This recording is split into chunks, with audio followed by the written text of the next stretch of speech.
Alors bonjour Église La Bible Parle de Québec et visiteurs, si vous le voulez bien, on va ouvrir en prière. Alors merci Père de ce temps qu'on a ensemble, Seigneur, pour étudier le livre de l'Apocalypse, un livre pas toujours évident. Parce que Seigneur, tu te révèles en signes, puis Seigneur, en symbolisme. Alors Seigneur, parle-nous, Seigneur. L'église de Laodicée qu'on va étudier ensemble est une église bien réelle, Seigneur. Et il y a beaucoup de vérités qui étaient vraies pour eux, mais qui sont vraies aussi pour nous. Alors, vraiment, Seigneur, parle-nous, que ce message puisse nous mettre en feu pour toi, Seigneur. Et que vraiment, Seigneur, on prie dans le nom de Jésus. Amen. Et le titre du message, c'est un appel à la ferveur spirituelle. Si vous voulez tourner avec moi dans Apocalypse 3, on va lire les versets 14 à 22. Donc, Apocalypse 3, les versets 14 à 22. Ça, c'est le dernier livre à la fin de la Bible.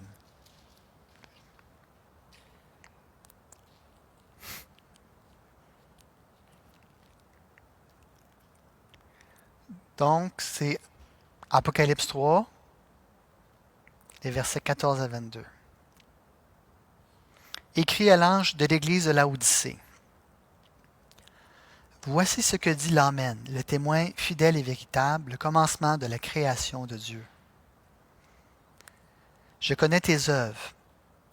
Je sais que tu n'es ni froid ni bouillant. Puisses-tu être froid ou bouillant? Ainsi, parce que tu es tiède et que tu n'es ni froid ni bouillant, je te vomirai de ma bouche. Parce que tu dis, je suis riche, je me suis enrichi et je n'ai besoin de rien, et parce que tu ne sais pas que tu es malheureux, misérable, pauvre, aveugle et nu, je te conseille d'acheter de moi de l'or éprouvé par le feu, afin que tu deviennes riche, et des vêtements blancs, afin que tu sois vêtu, et que la honte de ta nudité ne paraisse pas, et un collier pour oindre tes yeux, afin que tu vois. Moi je reprends et je châtie tous ceux que j'aime. Aie donc du zèle et repens-toi. Voici, je me tiens à la porte et je frappe. Si quelqu'un entend ma voix et ouvre la porte, j'entrerai chez lui, je souperai avec lui et lui avec moi. Celui qui vaincra, je le ferai asseoir avec moi sur mon trône, comme moi j'ai vaincu et me suis assis avec mon Père sur son trône. Que celui qui a des oreilles entende ce que l'Esprit dit aux églises. Et vous savez, la lettre de Laodicée est une des lettres, je pense, qui reflète le plus l'Église d'aujourd'hui. Riche, mais pauvre. Doué, mais sans don de Dieu. Sans la grâce de Dieu. Et on doit répondre à l'appel solennel qui dit que celui qui a des oreilles entende ce que l'Esprit dit aux églises. Aujourd'hui, on entend beaucoup de choses sur les églises, comment qu'on devrait les gérer, comment qu'on devrait attirer les gens avec tous nos moyens humains. Mais cette église-là qui avait tous les dons, tous les talents, toute la richesse possible, tout ce que vous voulez, était pourtant pauvre aux yeux du Seigneur. Et donc, bien que cette église-là, aujourd'hui, a disparu, il existe encore aujourd'hui de nombreuses Laodicées, malheureusement. Pourquoi? Parce que ça illustre la tendance humaine de passer de la ferveur à la tiédeur spirituelle. Et, vous savez, la complaisance était le problème majeur de l'église de Laodicée. Et donc, Christ se présente à elle comme étant le témoin véritable, le témoin fidèle et véritable, et il leur expose leur incapacité à avoir leur propre état spirituel. Donc, des fois, tu peux penser que tu es voyant, il y a des fois que tu peux penser que tu maîtrises la situation, mais en réalité, tu ne te rends pas compte que tu ne vois absolument rien, puis que tu te diriges directement dans un désastre. C'est ce qui se passe avec cette église-là. Alors qu'ils se croient prospères, avec tous les dons, tout l'argent, toutes les ressources possibles, ils déclarent, je suis riche, j'ai prospéré, je n'ai besoin de rien. Et ça, c'est dangereux quand, en tant que croyant, on pense qu'on a tout ce qu'il faut. Ça, c'est dangereux quand on pense que notre Église, elle a l'affaire. Elle les a les méthodes. Parce que l'autosuffisance masquait leur pauvreté spirituelle. Et c'est pas seulement un problème à cette époque-là. Moi, j'ai rencontré des gens qui réussissaient, entre guillemets, pour le Seigneur. Et une des choses que je trouvais le plus difficile avec ces gens-là, c'était la suffisance. Moi, j'allais la faire. T'sais. Notre Église allait la faire. Et ce piège de l'autosuffisance était amplifié par le contexte de la ville. Il y a un contexte évidemment à ça. Parce que Laodicée, c'était une ville florissante, située à un carrefour commercial stratégique. Et elle était réputée pour 3 choses. Est-ce qu'il y en a qui savent c'est quoi les 3 choses pour lesquelles elle était réputée? La laine. La laine noire, elle était brillante et avec ça on faisait des étoffes de luxe. Et donc c'était une laine recherchée. Et donc Laodicée était comme une ville de prestige. Deuxième chose après vous pour laquelle elle est reconnue, cette ville-là. Je l'ai dit tantôt, elle est riche. Elle a beaucoup d'argent. Son secteur bancaire lui a permis de se reconstruire lors du tremblement de terre en l'an 60. Ils ont même refusé l'aide de l'Empire romain. Parce que vous savez, il y avait d'autres villes qui ont subi le même tremblement de terre. Et pour se reconstruire, il y avait besoin de l'aide de l'Empire, mais pas Laodicée. Nous, on n'a pas besoin de ça. On est capable. T'sais. Et troisièmement, elle était réputée pour son école de médecine. Spécialisée en ophtalmologie et célèbre pour son collier pour les yeux. Et même cette ville-là, elle avait, écoutez, nous on regarde ici, on dit, ah, c'est grand ici, hein? On regarde même les églises qui manquent de place. Eux, ils avaient un amphithéâtre de 30 000 personnes. À l'époque, là, 30 000 personnes. Dont les ruines subsistent encore aujourd'hui. Et ça témoigne de l'opulence et des loisirs auxquels ça donnait les habitants de cette ville-là. Et donc, ça, c'est le contexte dans lequel allait cette église-là. Il ne faut pas s'étonner que nous, même si des fois on trouve qu'on n'est pas si riche que ça, on vit dans une société quand même riche. Et ça nous influence. Et dans cette lettre-là, Jésus va se présenter comme l'Amen. Et ça, c'est un titre hébraïque qui veut dire vérité ou certitude. Et ça évoque Ésaïe 65:16 où Dieu est appelé le Dieu de vérité. Donc Jésus, c'est lui qui dit la vérité qui vient de Dieu. Deuxièmement, c'est le témoin fidèle et véritable. Jésus, la vérité, puis il est sur le point de dire à l'Église la vérité qu'elle ne veut probablement pas entendre. Vous savez, je fais une blague, là, mais tu sais, il y a des gens ou des églises qui pourraient se regarder dans le miroir en disant « Hey, on est donc bien brillants, nous autres. » Jésus va leur donner leur juste et ça ne sera pas agréable. Troisièmement, il est le principe de la création de Dieu, ou en grec arché. Il est la source et l'origine de toute la création.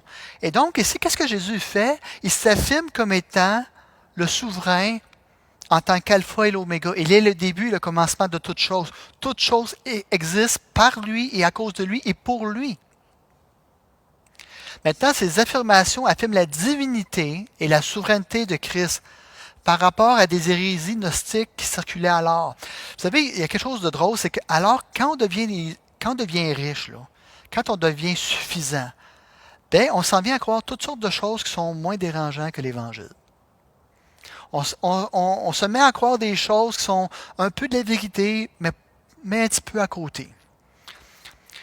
Et ces fausses doctrines-là promettaient une connaissance spirituelle supérieure et secrète et réduisaient Jésus à une simple créature ou à une émanation de Dieu. Et donc, c'est pas étonnant, hein?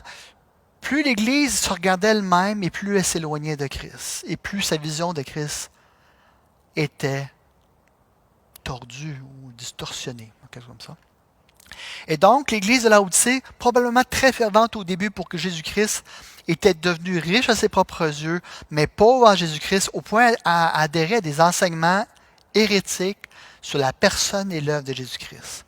Et contrairement aux 6 autres églises, Jésus n'adresse aucun éloge à cette église.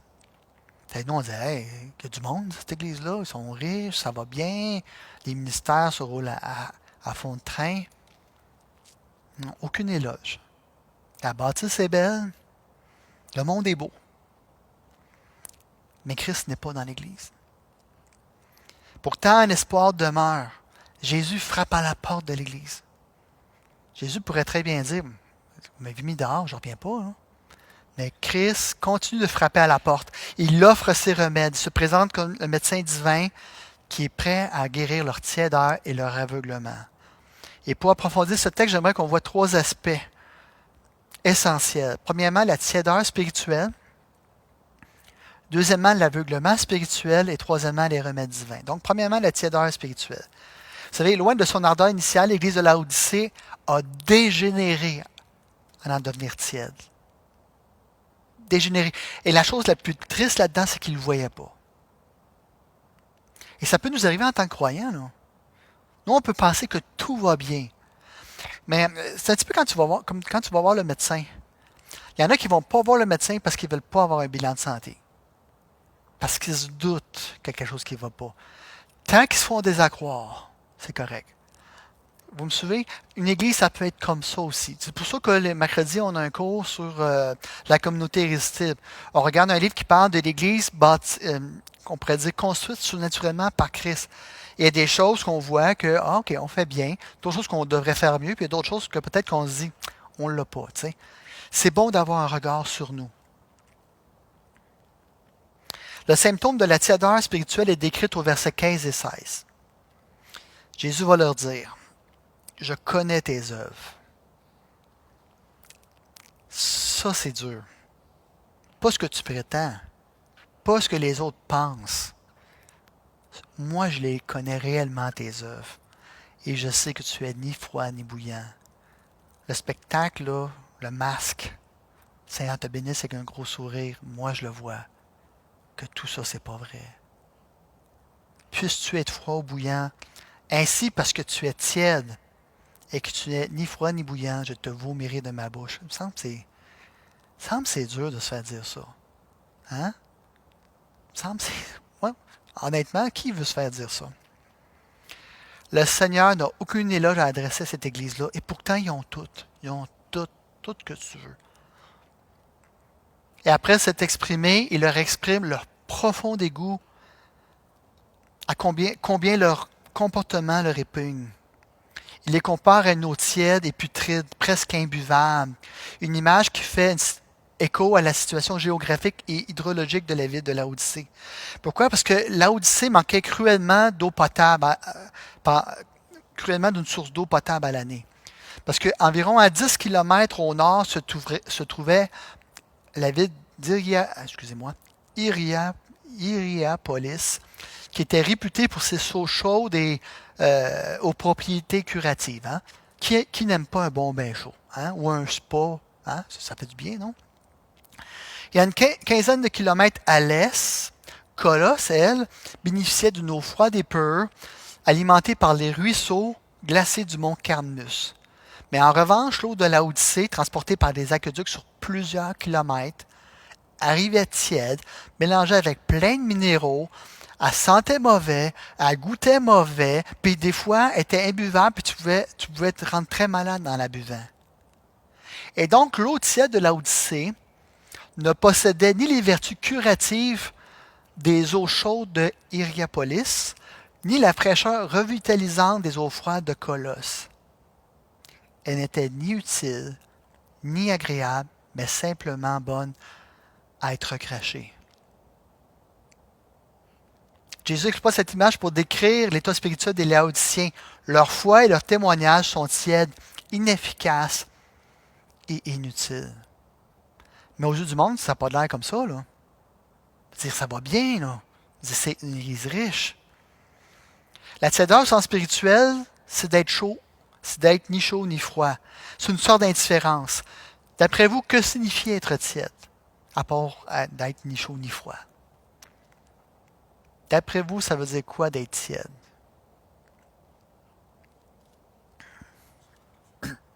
Manquer de ferveur, oui, tout à fait. C'est de manquer de ferveur. Comment? Dieu devient une habitude. Comprendre la force de la prière et ne pas la mettre en pratique.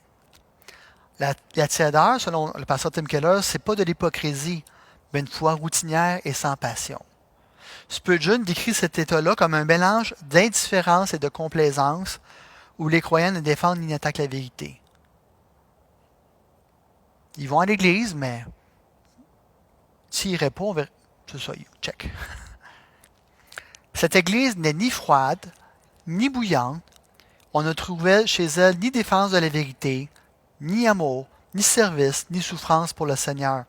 Elle est tiède et insipide. Elle n'a pas de goût. Et nos églises aussi peuvent devenir tièdes et insipides. De l'extérieur, elles peuvent être super bien organisées avec des salles pour l'école du dimanche et pour les lieux de prière, des ministères actifs dans la communauté et dans les églises de la ville, mais elles sont privées de ferveur, comme un corps sans âme. On dit Jésus tout le temps, mais il n'y a pas de Jésus dans la place. C'est comme s'il n'était pas là. Les prédications sont mécaniques, dépourvues d'ardeur, de puissance spirituelle. C'est comme une église où tout est en ordre, mais où Jésus est absent. Oui, on voit son nom sur les murs. Oui, des fois on parle de lui, mais on dirait qu'il n'est pas là. Et on voit ce contraste entre la tiédeur et la ferveur spirituelle au verset 19 où Jésus dit essentiellement, « Toi qui es tiède, aie du zèle et repens-toi. » La ferveur, c'est donc l'opposé de la tiédeur. Puis pour bien le comprendre, il faut comprendre que le mot zèle vient du mot grec zélos, qu'on peut traduire par ferveur ou zèle. Mais maintenant, un chrétien tiède, c'est un chrétien dépourvu de passion pour Dieu. Mais qu'est-ce qu'on entend par passion pour Dieu d'après vous? Qu'est-ce qu'on entend par quelqu'un qui est passionné pour Christ d'après vous? Je ne vais pas les mettre tout en même temps. Pensez au début de votre vie chrétienne, non? Oui? Oui? Il faut voir Jésus dans sa soupe, c'est un très bon exemple. Je ne sais pas si vous vous souvenez au début de votre vie chrétienne, ou quand vous êtes revenu à Christ, l'église, était-tu pénible à aller là une fois par semaine le dimanche? Non? Est-ce que ça ne vous tentait pas d'être là quasiment tous les jours de la semaine? Non? Tu voyais ta vie à l'église, c'est pas compliqué. Une réunion, voyons donc, c'est pas assez ça. 2 réunions. Hein, on vient de faire 2 semaines de prière. Il y en a qui ont trouvé ça intense, mais au début de ta vie chrétienne, non? No problemo, amigo. Passion pour Christ. C'est comme l'amour avec ton amoureux ou ton amoureuse. Tu ne mets pas à compter. Hey, là, ça fait 2 fois que je t'ai dit cette semaine que je t'aime. Là. Donne-moi un break. Non, tu comptes pas. Tu comptes pas. Si tu te mets à compter, c'est que tu es religieux. Pourquoi? Parce que tu t'attends à une bénédiction en retour. Un pharisien, là, un légaliste, calcule tout. Tout. Si toi, puis même ça peut être le plus zélé dans la place. Mais c'est pas de la passion pour Jésus, ça. Il est zélé pour lui-même, pas pour Christ. Parce que tout ce qu'il fait a un élastique. Lui, il s'attend à recevoir du Seigneur. Lui, c'est transactionnel à l'os. Maintenant, en examinant le mot zélos dans le Nouveau Testament, on découvre quelque chose d'intriguant. Ce mot peut être traduit par zèle, mais d'autres fois par jalousie. C'est étrange, non? Il me semble que c'est 2 mots opposés, zèle et jalousie. Pourquoi? Parce que le zèle, c'est perçu généralement comme positif. Et jalousie, c'est, bon, le zèle comme une forme d'enthousiasme et d'engagement, alors que la jalousie, c'est souvent perçu sur un jour négatif, associé à l'envie et au ressentiment, non? Maintenant, comment un seul mot peut exprimer 2 idées qui semblent si opposées? La clé réside dans l'intensité et la direction de notre amour.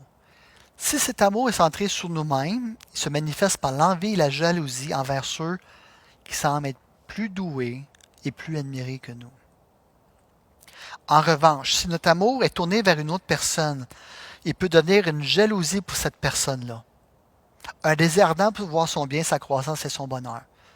Je vais prendre l'exemple de nos dames. Là. Vous êtes jaloux pour vos enfants. Croyez-nous, les maris, on le sait, que vous les aimez, vos kids. Nous aussi, on les aimait.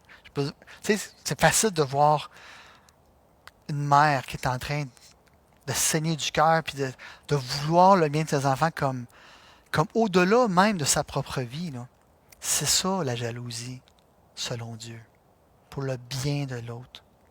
C'est cette jalousie-là qui a amené Jésus sur la croix, d'ailleurs.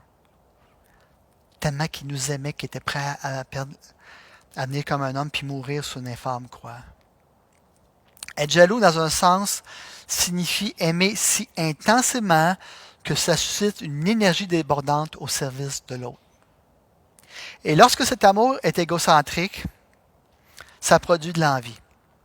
Mais lorsqu'il est orienté vers Dieu, il engendre un zèle passionné, une joie profonde et un enthousiasme et un engagement sincère dans la relation avec l'autre.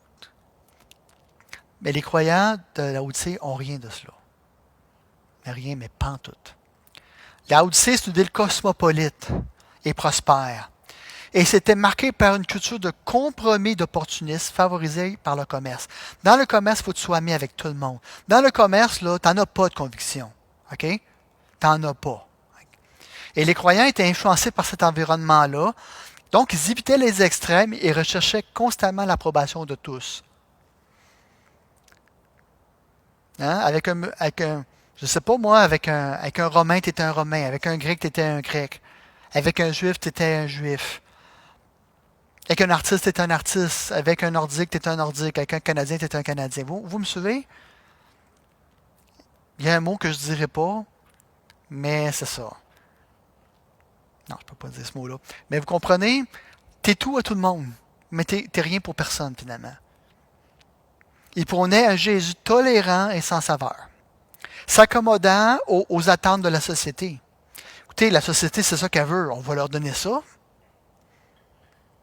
Ils connaissaient les doctrines, suivaient les règles, mais leur cœur était insensible à la grâce, à la beauté et à la puissance de l'amour de Christ. Et cette attitude les conduisait à une foi tiède, incapable de transformer leur vie et la vie des autres. J'aime mieux un chrétien un petit peu plus enflammé, qui manque un peu de zèle, puis qu'à un moment donné, avec le temps que Dieu va le replacer, que quelqu'un qui est totalement éteint, puis qui juge tout le monde. Jésus condamne sévèrement cette tièdeur-là. Parce que tu es tiède, je te vomirai de ma bouche. Le terme vomir, ça exprime un profond dégoût. À ses yeux, les Laodiciens, ou plutôt les croyants de Laodicée, sont aussi insipides et inutiles que l'eau de leur ville. Le mode de vie centré sur les plaisirs terrestres, est-ce que je pourrais dire le divertissement, et leur richesse était stérile. Ils ne produisent aucune œuvre significative pour Christ et n'apportent aucun bien spirituel aux autres. Jésus aurait préféré qu'ils soient chauds comme les eaux des sources d'eau d'Hiérapolis avec des propriétés spirituelles curatives, guérissantes, ou froids comme l'eau de Colosse, capable de rafraîchir et de revigorer. Mais leur tiédeur les rend inefficaces et indignes de son service. N'oubliez pas, Jésus, c'est un radical. Là. Il ne dit pas, je comprends, là, tu ne peux pas venir tous les dimanches. Voyons. Jésus, là, il te demande un engagement total, tous les jours. Parce que son engagement envers nous était total, à tous les jours. Vous savez, l'image du banquet ici renforce cette réprimande-là. Dans l'Antiquité, un hôte respecté servait à ses invités des boissons chaudes ou froides, jamais tièdes. Jamais. Les Laodiciens, eux, n'offrent rien de satisfaisant ni à Dieu, ni aux autres. Ils sont inutiles pour l'œuvre de Dieu. Jésus les appelle à abandonner leur complaisance et leur compromis pour redevenir des témoins fidèles et utiles à Christ. Comme les eaux allant à Laodicée devenaient tièdes en s'éloignant de leur source, l'Église devient tiède en s'éloignant de sa source d'eau véritable, Jésus-Christ. Elle est devenue fade et corrompue. Mais l'Église n'est pas sans espoir. Christ frappe à la porte et désire établir la communion avec eux et offrir la vie, à condition qu'ils acceptent de lui ouvrir la porte de leur cœur. Comme j'ai déjà dit, comme les planètes chaudes du système solaire sont celles les plus proches du Soleil, ainsi Jésus invite son Église à se rapprocher de lui et rentrer en communion avec lui. Tu sais, quand on va dans les 2 semaines de prière, c'est pas parce qu'on est des héros de la prière. Okay? C'est pas parce que, puis j'ai entendu des très belles prières, mais c'est pas parce que vous priez mieux que les autres. C'est parce qu'on sait que la source de vie, c'est Christ. C'est la seule raison. Mais ça exige une réponse de notre part. Si Christ nous appelle en rentrant en communion avec lui, il faut ouvrir la porte de notre cœur et de notre Église et entrer en communion avec lui. Maintenant, pourquoi est-ce que les croyants de Laodicée ont-ils mis Jésus dehors de leur Église? Parce que l'idole de l'autosuffisance a pris de la place qui revient à Jésus. Leur tiédeur est le symptôme d'une maladie bien plus grave et souvent ignorée, l'idolâtrie de la richesse et de l'autosuffisance qui nous rend aveugles aux véritables richesses de Christ qui se trouvent seulement en lui. Au deuxième point, l'aveuglement spirituel, le verset 17. Parce que tu dis, je suis riche, je me suis enrichi et je n'ai besoin de rien. Et parce que tu ne sais pas que tu es malheureux, misérable, pauvre, aveugle et nu. Et comme je disais tantôt, la ville était renommée pour trois choses principales. C'est un centre de textile prospère. Sa laine noire et brillante était produite des étoffes luxueuses très recherchées. Deuxièmement, c'était un centre financier important. Donc, après le tremblement de terre de l'an en 60 après Jésus-Christ, elle a refusé l'aide de Rome parce qu'elle était capable, par ses propres moyens, de se reconstruire. Tu sais, des fois, on se demande, pourquoi, Seigneur, tu ne me donnes pas plus de richesse? Tant qu'on pourrait faire plus pour toi, pour qu'on soit dépendant de sa provision. Sinon, on deviendrait suffisant. On finirait par croire que c'est à cause de nous. Nous, on est plus sages que les autres. Nous, on a la méthode. Troisièmement, la Odyssée jouissait d'une renommée médicale, notamment dans le traitement des maladies des yeux grâce à une poudre médicinale réputée. Et pourtant, malgré toute cette prospérité-là matérielle, malgré qu'elle était réputée et célèbre, Jésus leur adresse un message ironique. Ils se croyaient riches, bien vêtus et clairvoyants, mais Jésus leur déclare leur véritable état spirituel, pauvres, aveugles et nus. Et et l'Église de Laodicée, comme sa ville, vivait dans une autosatisfaction alimentée par la richesse. Les croyants étaient devenus suffisants, persuadés qu'ils n'avaient besoin de rien, ni de personne, ni même de Dieu. Leur prospérité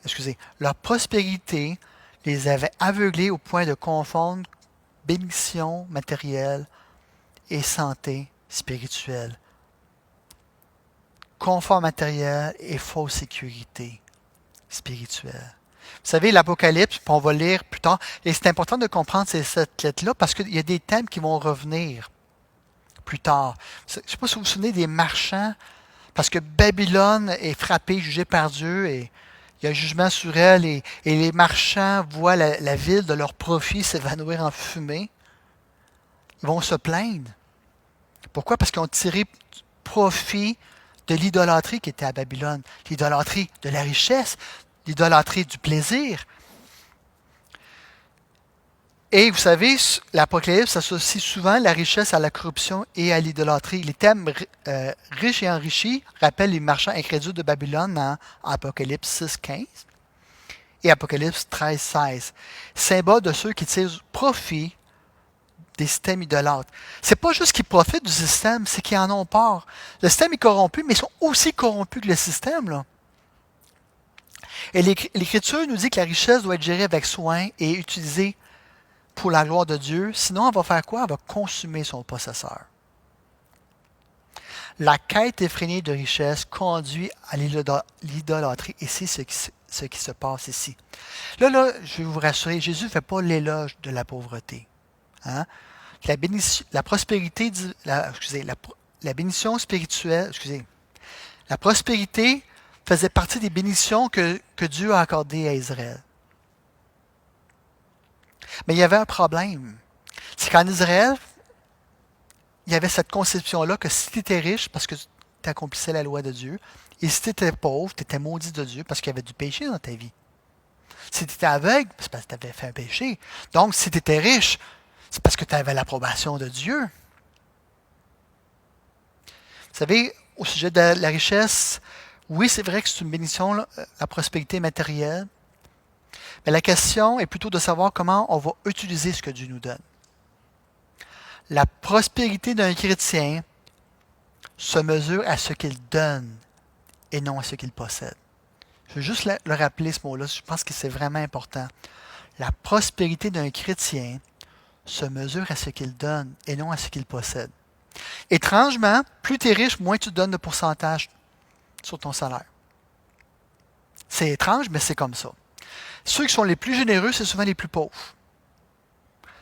C'est souvent ceux qui vont donner un plus grand pourcentage de leur salaire. Pourquoi? Parce que plus tu montes en salaire, parce que vous savez, c'est comme, puis je l'ai vécu, j'ai quelqu'un que je connais qui a monté en salaire, puis qu'à un moment donné, je n'étais plus dans sa braquette. À un moment donné, tu te tiens avec des gens comme toi, du même salaire, puis là, si tu montes de braquette, ben là, tu te tiens avec des gens qui sont plus riches. Puis là, ça monte, ça monte. Fait que tu n'es jamais dans un état de satisfaction. Tu n'es jamais dans un état de dire, ben, j'en ai en masse. Pourquoi? Parce que tu changes de braquette de monde. Les gens avec qui tu te tenais, ben, des fois, ben, eux autres, ben, ils ont le même salaire que toi, puis ils ont de la misère à arriver au debout. Pourquoi? Parce qu'ils dépensent plus. Ils ont plus d'argent. Et plus l'argent devient une idole, et plus tu as l'impression que tu vas en manquer. Pourquoi? Parce que c'est ta sécurité. Ça devient ton identité. Les gens me voient comme une réussite. Et croyez pas que dans l'Église, c'est pas comme ça, là. Écoute, ça fait longtemps que je suis dans l'Église, là. Croyez pas que la réussite, les dons, les talents, tout ça, ça ne devient pas notre identité quand ça devient des idoles dans notre vie. La prospérité d'un chrétien se mesure à ce qu'il donne et non à ce qu'il possède. Comme Israël, autrefois, les Laodicéens ont commis l'erreur de croire que leur prospérité matérielle signifiait l'absence de faute, comme le dit Osée 12, 8 à 9. Je vais lire pour vous, là. Donc, c'est Osée 12, 8 à 9. Éphraïm est un marchand qui a dans sa main des balances fausses. Il aime à tromper. Et Éphraïm dit, à la vérité, je me suis enrichi. J'ai acquis de la fortune, mais c'est entièrement le produit de mon travail. On ne trouvera chez moi aucune iniquité, rien qui soit un crime. Donc Israël, dans son orgueil, croyait que la richesse était le fruit de son travail et une preuve de l'approbation divine. Regarde, Dieu est content, là, il nous bénit. C'est sûr que je la fais la loi de Dieu. Mais Osée révèle que cette prospérité est en réalité bâtie sur la malhonnêteté et l'idolâtrie. C'est plus Dieu que tu sers comme Dieu, c'est la richesse. Il y a des règles pour devenir riche. Et ces règles-là, ce ne sont pas des règles nécessairement toujours légales. Et morales. Et de la même manière, les croyants de la Odyssée se considéraient juste à cause de leur succès économique, pensant de richesse prouve la bénédiction de Dieu et son approbation. Regardez Mbini, là. Cependant, cette mentalité révèle un profond aveuglement spirituel. Pourquoi? Parce que l'orgueil les amène à croire qu'ils pouvaient se sauver par leurs propres œuvres. Ou bien que c'est seulement Christ qui peut leur donner la vie véritable. Ainsi, nos dons, nos talents, nos ressources, même notre travail, notre richesse peut donner des idoles que nous servons pour nous donner seulement ce que seul Christ peut nous donner. Tu vas avoir une véritable sécurité, c'est Christ qui va te la donner. Tu vas avoir une véritable richesse, c'est Christ qui va te la donner. Cette autosuffisance reflète une fausse compréhension de l'évangile de la grâce, confondant prospérité économique avec une supposée richesse superficielle. Et ça donne un faux sentiment de sécurité. La lettre à l'église de Laodicée est un contraste avec l'église de Smyrne, non? Vous savez, qu'est-ce que Jésus a dit à l'église de Smyrne? Il a dit, vous êtes pauvre, mais en fait, vous êtes riche. Et Laodicée, il dit, vous dites que vous êtes riche, mais moi, je vous dis que vous êtes pauvre. À Laodicée, les croyants se vantaient de leur richesse matérielle. Puis des fois, c'est même pas dans les mots, c'est juste dans l'attitude. Hein? C'est juste dans l'attitude. Aux yeux du Seigneur, ils étaient spirituellement en faillite. Et l'orgueil spirituel des Laodicéens les empêchait de reconnaître leurs besoins de la grâce. Leur aveuglement les empêchait, comment je peux dire ça? Leur aveuglement symbolise leur incapacité à voir leur propre état. Leur richesse devient une couverture. Ça couvre leur nudité. Ça les empêche de discerner leurs péchés. Et Jésus leur rappelle le véritable état de leur Église dans une phrase ironique. Il dit, tu es riche. Tu dis, je suis riche plutôt. Mais je te dis que tu es malheureux, misérable, pauvre, aveugle et nu. Et dans la Bible, est-ce que vous savez Qu'est-ce que la nudité symbolise d'après vous? Qu'est-ce que la nudité symbolise d'après vous? Tu sais, on prend Adam et Ève, qu'est-ce que ça symbolise d'après vous, la nudité? Comment? La honte et la culpabilité. Souvent, dans la cure d'âme, puis même dans les réunions de prière, c'est quelque chose qui peut revenir. Ne levez pas les mains, là, mais il y en a-tu des fois, ne levez pas les mains, OK? Mais dans votre cœur, répondez. Il y en a-tu des fois que tu ne vas pas dans la prière parce que tu dis, je ne suis pas digne, je suis coupable. Pourquoi qu'il m'écouterait? La culpabilité, la nudité spirituelle symbolise la culpabilité et la honte, tandis que la pauvreté spirituelle reflète l'impuissance de l'homme à transformer son propre cœur et à régler sa dette morale. Vous savez, souvent, et c'est le danger dans les églises, c'est que quand on s'appuie sur les dons que Dieu donne plutôt que sur Christ lui-même pour notre salut, pour notre vie spirituelle, ben on n'a pas des gens transformés et notre vie n'est pas transformée. Je vous donne un exemple. Mettons que tu as un super leader qui est capable de faire rentrer dans l'Église dans des grands projets pour Dieu. C'est béni, ça. Mais le cœur n'est pas transformé parce qu'il y a juste Jésus qui peut transformer les cœurs. Maintenant, imaginez qu'on a un super band de musique, puis là, écoute, tu pleures les yeux, tu pleures les larmes de ta vie quand tu écoutes la personne, mais tu retournes chez vous, ton cœur n'est pas transformé. Parce que la seule personne qui transforme les cœurs, c'est Jésus. Fait qu'on peut avoir tous les talents, on peut être riche en talent, en dons, en argent, tout ce que vous voulez, mais si Jésus n'est pas là, il n'y a pas de vie transformée. Puis oui, on peut prendre nos talents pour influencer les autres pour qu'ils aillent vers Christ. Gloire à Dieu. Oui, on peut prendre nos talents de musiciens pour influencer les gens à se tourner vers Jésus. Tu sais, comme, quand on parle de la louange, on parle de quoi? De conduire les gens à Christ. C'est ça l'idée. On leur présente Jésus parce que lui, il peut transformer les vies. Jésus leur adresse cette vérité percutante. Malgré votre richesse, vous êtes misérable et pitoyable. Malgré vos vêtements luxueux, vous êtes nus. Malgré vos médecins et médicaments pour les yeux, vous êtes aveugle. Ce que vous avez besoin, c'est d'un salut par pure grâce. Maintenant, il ne parle pas des incroyants, lui-là. Là. Il parle des chrétiens. Mais comment est-ce qu'ils en sont arrivés là? Et Jésus va montrer un lien entre la tiédeur spirituelle et la prospérité matérielle. Quand on est brillant, accompli et prospère, c'est facile de confesser de nos lèvres, je suis sauvé par pure grâce, mais de ne pas le croire dans mon cœur. Pourquoi? Parce que ça ne pénètre pas au fond. Tu ne sens pas ton besoin. Tu es comblé, tu es rassasié, tu es repu. Tu sais, comme un petit bébé là, qui, après qu'il ait mangé, il dort sur la switch. Mais c'est ça que ça fait la richesse. C'est ça que ça fait. Quand tu te confies dans tes richesses. Pas quand tu dis, Seigneur, prends-les faisant ce que tu veux. La richesse et les accomplissements rendent nos cœurs insensibles à la grâce. Je manque de rien, moi, là. Leur suffisance matérielle nourrit l'illusion qu'on n'a pas besoin de Dieu. Pourquoi y a-t-il si peu de croyants au Québec? D'après vous? C'est parce qu'on est riche? Écoutez, l'affaire qui m'a le plus frappé en Haïti, c'est que même sur les stations de garage, c'est marqué à Christ-la-Loire, c'est marqué partout, on parle de Jésus, là. Je ne dis pas qu'ils sont plus spirituels, mais dans un sens, oui. Ils sont beaucoup plus riches en la foi que nous. Pourquoi quand on parle aux gens, ils disent c'est bien pour toi, tu en avais vraiment besoin? Moi, j'ai pas besoin de ça, moi. Ça va bien dans ma vie. Jésus, c'est pas comme mon sauveur, c'est comme un helper. Hein? Heureux les creux que le royaume des cieux est à eux. Ils disent pas ça en Haïti, ils disent ça ici, là. Pourquoi? Parce qu'on est riche, mais aveugle. On est pauvre. On est malheureux. Puis on ne le sait même pas. Vous savez, il y a un jugement qui s'en vient. La fin de la vie, là, ça finit pas là, là. Et on va avoir un choix à faire. Ou bien Jésus rentre dans notre cœur, ou bien Jésus rentre dans notre église. Et si on le met dehors, si on lui ferme la porte, là, je ne parle pas des chrétiens, je parle des non-croyants. Si vous fermez la porte à Jésus, un jour, la porte va se fermer sur vous. Et vous allez priver de la gloire de Dieu pour l'éternité. Et on était fait pour lui, on était fait pour vivre pour sa gloire. Tout ce que vous aimez ici n'est qu'un aperçu de sa gloire. À chaque fois que vous entendez un chant merveilleux, vous dites, ah, c'est tellement merveilleux. Vous avez un aperçu de la gloire de Dieu. À chaque fois que vous allez dans un grand restaurant, un 5 étoiles Michelin, vous dites, oh, c'était incroyable la bouffe. Vous avez un aperçu de comment le Seigneur est bon.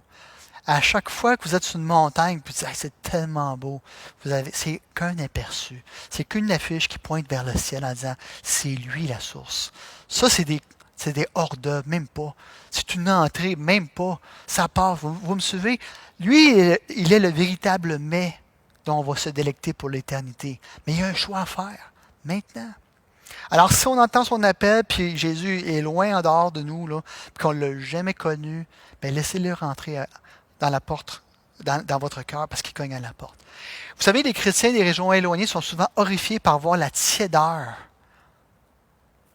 des croyants occidentaux, qui est marquée par un manque de prière, un manque de générosité et un manque de courage. Et Jésus avertit qu'on ne peut pas servir deux maîtres. Tu ne peux pas servir Christ et l'idole de la richesse. Ou bien tu vas en aimer un et mépriser l'autre. Tu n'as pas le choix. C'est un ou l'autre. Tu ne peux pas faire de compromis. Sinon, Christ va te vomir de sa bouche. Je sais que c'est une parole sévère. Écoutez, quand je lis l'Apocalypse, des fois, je me dis, ça va, Seigneur, c'est dur pour moi de prêcher ces choses-là. J'aimerais bien plus juste vous parler de l'amour de Jésus. Mais Jésus aime son Église et parce qu'il vous aime, il va nous reprendre. Vous savez, Jésus frappe à la porte, signe qu'il est à l'extérieur de l'Église. Et cette séparation prive l'Église de sa puissance et de son témoignage dans le monde. Comme je disais tantôt, même si on aurait les meilleurs leaders, là, même si on aurait les meilleurs musiciens, même si on aurait les meilleurs talents, c'est Jésus qui transforme les cœurs. Nous, on peut juste pointer à Christ, là. Comme le temple de Jérusalem qui a perdu la gloire de Dieu à cause de son idolâtrie, une église tiède chasse de son centre Christ, remplaçant sa présence par des idoles, des méthodes et des traditions vides de sens. On fait tout ce que les chrétiens font, mais il n'y a pas de Jésus là-dedans. C'est vide. C'est vide. C'est aussi vide que de donner la main à quelqu'un et qu'il regarde ailleurs. C'est la même affaire. C'est la même affaire. C'est la même affaire comme quand Jésus disait, c'est comme le prophète Isaïe, si je ne m'abuse, qui disait, ce peuple m'honore des lèvres, mais son cœur est éloigné de moi. Notre tiédeur spirituel, notamment dans les sociétés prospères, découle d'un orgueil et d'une autosuffisance enracinée dans nos réussites matérielles. Ça nous rend incapables d'être transformés par l'Évangile. Pourtant, l'amour coûteux de Jésus-Christ pour nous est un miracle. Ça devrait être la force et la motivation de nos vies. Vous savez, je vais être bien honnête avec vous, là. Si je fais un message qui parle juste de Jésus, il y a moins de gens qui vont écouter, puis je ne parle pas de vous, là, je parle sur les internets. Mais par contre, si je parle d'un message qui est centré sur les besoins des gens, j'ai plus d'écoute. Pourquoi, pensez-vous? Soyez honnêtes. La raison? Parce que Jésus n'est pas le centre. C'est un moyen pour arriver à la guérison. C'est un moyen pour arriver à mes buts. C'est un coach de vie, mais ce n'est pas mon Seigneur. Mais tu ne peux pas expérimenter la joie de Christ, sa paix, son bonheur, son amour, si tu viens à l'Église juste pour ça. Si tu viens à l'Église pour la joie de Christ, tu n'auras ni Christ, ni la joie. Si tu viens à l'Église pour Christ, tu vas avoir Christ et la joie, et l'amour, et la paix. C'est comme ça. C'est lui notre joie. C'est lui notre amour. C'est lui notre bien-aimé parce que nous, on est sa bien-aimée. Vous me suivez? Si on vient à l'Église pour autre chose que lui, oui, les gens vont être intéressés parce qu'on parle d'eux-mêmes. Mais ce qu'on a le plus besoin d'entendre aujourd'hui, c'est de Christ. Il faut que Christ redevienne le centre de l'Église. Il faut que Christ redevienne le centre de nos vies. Être jaloux, en conséquence, nous manquons de zèle pour Dieu. Être jaloux pour lui, c'est l'aimer avec une intensité que cela déclenche une énergie débordante pour le servir. Mais on ne se sacrifie pas et on ne transforme pas le monde parce qu'on est resté tiède. Alors que devons-nous faire? J'aimerais... Tu as fait un petit 10 minutes? Ouais. Je ne sais pas à combien de temps je suis rendu. Là. J'aimerais terminer avec les remèdes divins. Puis la raison que je vous dis ça, c'est parce qu'il y a 4 remèdes. Bon, je vais faire vite. Je promets. Et donc, 4 remèdes essentiels. Premièrement, un retour à la grâce. Verset 18. Jésus dit, je te conseille d'acheter de moi de l'or éprouvé par le feu afin que tu deviennes riche et des vêtements blancs afin que tu sois vêtu et que la honte de ta nudité ne paraisse pas et un collier pour oindre tes yeux afin que tu vois. Ces symboles illustrent le pardon, la justice et la vision spirituelle que seul Christ peut offrir. Ça ne vous rappelle pas un passage d'Ésaïe 55 qui dit « Venez, achetez, mangez, venez acheter sans argent, sans rien payer. » Mais qui paye d'abord? C'est Christ. Mais comment a-t-il payé? Par sa vie parfaite et sa mort à la croix pour nous. Jésus nous invite à revenir à lui. C'est lui qui peut nous redonner la joie, la paix, l'enthousiasme et l'amour qu'on avait au début de notre conversion. Le vêtement blanc, ça représente la purification de nos péchés et la justification par la croix. L'or représente le statut devant Dieu. Au lieu à chercher de couvrir notre nudité spirituelle par toutes sortes de bébelles et de cossins et de richesses, lui peut nous recouvrir d'une justice parfaite qui va combler notre besoin, qui va éliminer notre culpabilité parce qu'il a payé pour nos péchés. On cherche tous à couvrir notre nudité spirituelle et ça se manifeste par des efforts pour réussir, accumuler des richesses et se faire un nom pour soi-même. Parce que si les gens du monde disent « Hey, lui, il a réussi, là. Lui, il a l'affaire. Là. » Ça va couvrir notre indignité. Ça va couvrir notre culpabilité. En fait, c'est comme si tu mettais une couverte sur un problème, mais il est là le problème. Ces choses deviennent nos vêtements et notre âme, mais Jésus nous dit détournez-vous de ces choses, elles vous détruisent parce que ces idoles-là sont responsables de votre tiédeur spirituelle. Le pasteur Tim Keller donnait un exemple au sujet d'un joueur de baseball qui, après avoir manqué un lancer crucial lors d'un match de baseball, a vu sa vie sombrer dans la dépression, la drogue et l'alcool jusqu'au point qu'il a commis l'irréparable. Ses amis ont expliqué que le baseball était sa raison de vivre. Quand il a échoué sur le terrain, il a cru qu'il avait échoué en tant que personne. Pour lui, le baseball, c'était ses vêtements et son or. Retournons à Jésus pour recevoir ce que lui seul peut nous donner, la véritable richesse, le véritable pardon, la véritable justification, comme vêtements et la vue restaurée. Deuxièmement, passer par l'épreuve. Jésus dit, « L'or que je te donne est purifié par le feu. » Il ajoute, « Ceux que j'aime, je les réprimande et je les corrige. » Qu'est-ce que ça signifie rapidement? C'est que la transformation passe par des épreuves. J'ai entendu Amen. Les chrétiens qui mènent des vies sans grande difficulté sont souvent les plus tièdes. Cependant, ceux qui traversent des périodes difficiles en s'appuyant sur Christ découvrent une foi renouvelée et vivante. Les réprimandes et les châtiments de Dieu, bien que douloureux, sont les exemples de son amour jaloux pour nous. Il veut notre bien. Il nous réveille et nous ressente sur lui. Troisièmement, une communion intime avec Christ. Bien que Jésus exprime son dégoût pour la tiédeur spirituelle, son amour reste fidèle. Il continue de frapper à la porte de nos cœurs. Et tous ceux qui se sont éloignés pendant un temps, que ce soit court ou long, vous savez que Jésus continue de cogner à la porte. Ceux que j'aime, je les reprends. Il frappe à la porte, il t'invite à une communion intime avec lui. Même pour l'Église tiède, Jésus demeure à la porte et désire revenir dans l'Église. Cette grâce démontre son amour persistant malgré nos infidélités. Vous savez, dans la culture juive, les repas étaient un symbole d'intimité et de réconciliation. Jésus nous invite à une communion intime et quotidienne avec lui. Et dernièrement, ça s'est fait pas vite, quand même assez vite. Quatrièmement, partager sa gloire. Partager. J'aime qu'on commence par l'Église qui a plein de problèmes et qu'on finit par partager sa gloire. Non? Jésus promet, celui qui vaincra, je le ferai asseoir avec moi sous mon trône. Ça, c'est un appel à vivre pour sa gloire et non nos ambitions personnelles. Et cette promesse repose sur son sacrifice. Il a été dépouillé pour nous revêtir. Il a été approuvé pour nous enrichir. Il a été aveuglé afin que nous voyions. Oui, notre état spirituel lamentable, mais que nous le voyons, lui, comme le seul sauveur qui nous aime réellement. Ainsi, nous sommes appelés à vivre et à régner avec lui. En réponse à cela, je vais dire comme l'apôtre Paul dans Romains 12.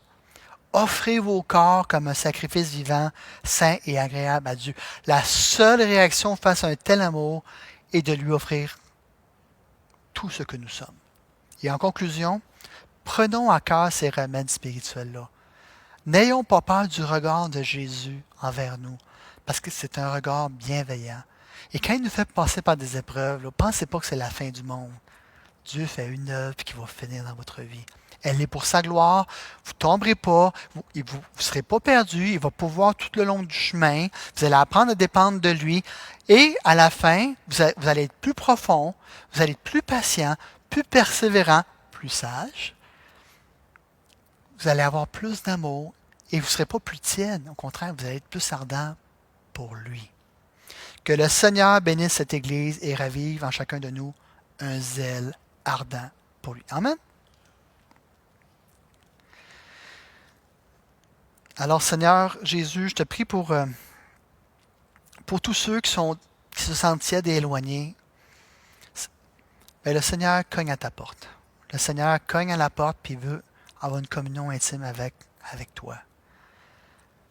Peut-être que tu ne te sens pas digne, peut-être que tu fais beaucoup de choses pour couvrir ta nudité, peut-être que tu t'étourdis avec plein d'activités, peut-être même que ta richesse te fait dire que tu n'as pas besoin de Jésus comme les autres. Là. C'est bien pour ceux qui ont des problèmes de toutes sortes, mais toi, j'ai pas besoin, moi. Alors que tu ne sais pas que tu es au bord du désastre. Parce que la mort s'en vient, personne ne va y échapper.